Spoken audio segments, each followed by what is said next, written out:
Good morning, spiritual companions. Today we are reading God, the Substance of All Form by Joel S. Goldsmith. Chapter 10. Gaining the Consciousness of Good.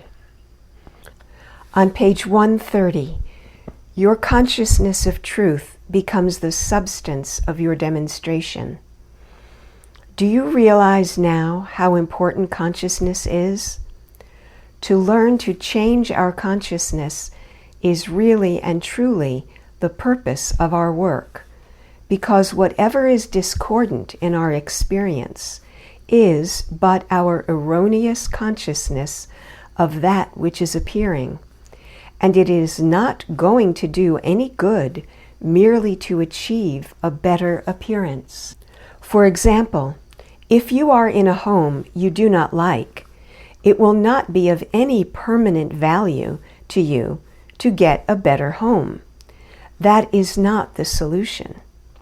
The solution is to gain first a better consciousness of home. Then the better home will follow. The same principle applies if you are dissatisfied with your business, if you are dissatisfied with your practice, or with your profession. You must gain a freer or better consciousness of that with which you are not satisfied before you can experience the desired good itself. Is that clear?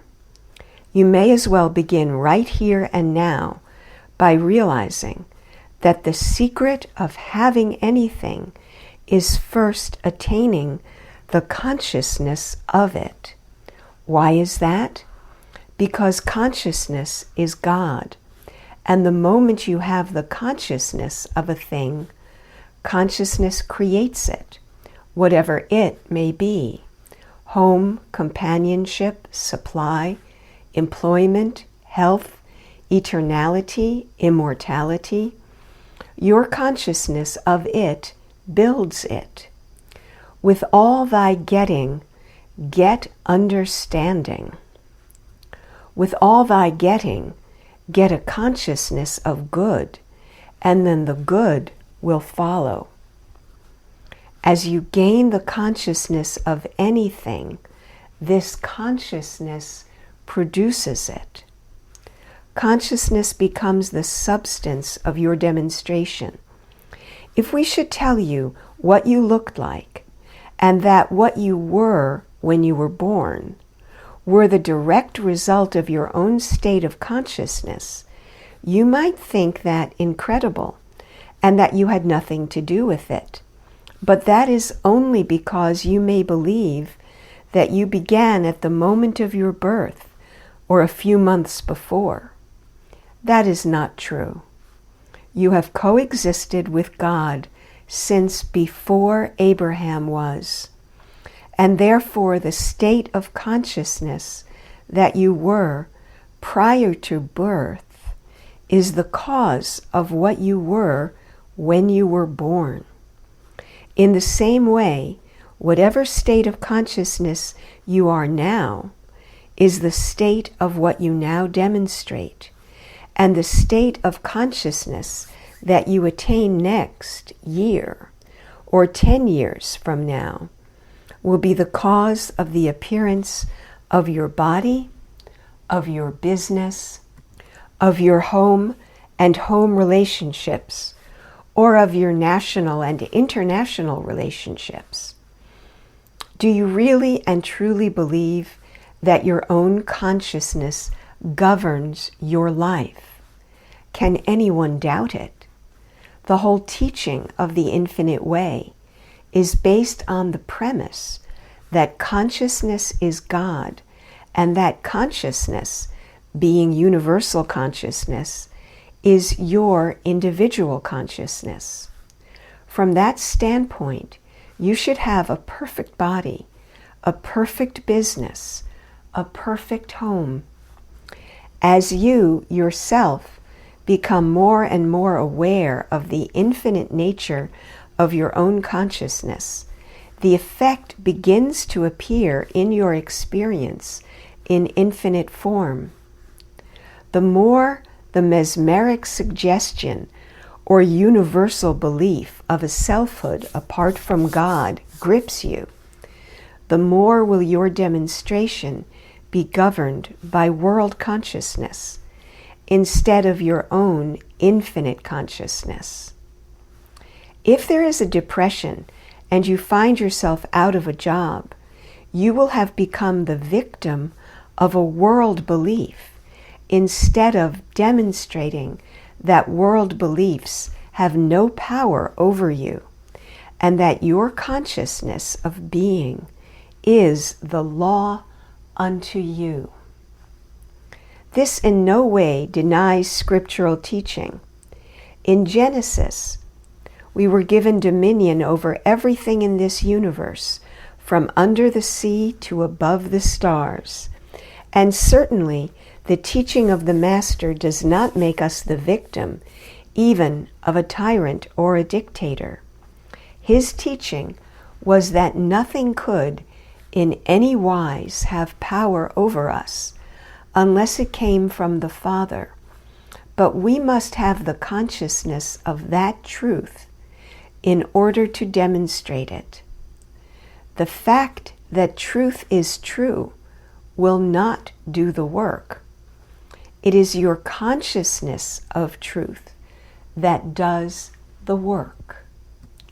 Chapter 11. States and Stages of Consciousness. And the Lord said unto me, Behold, I have put my words in thy mouth.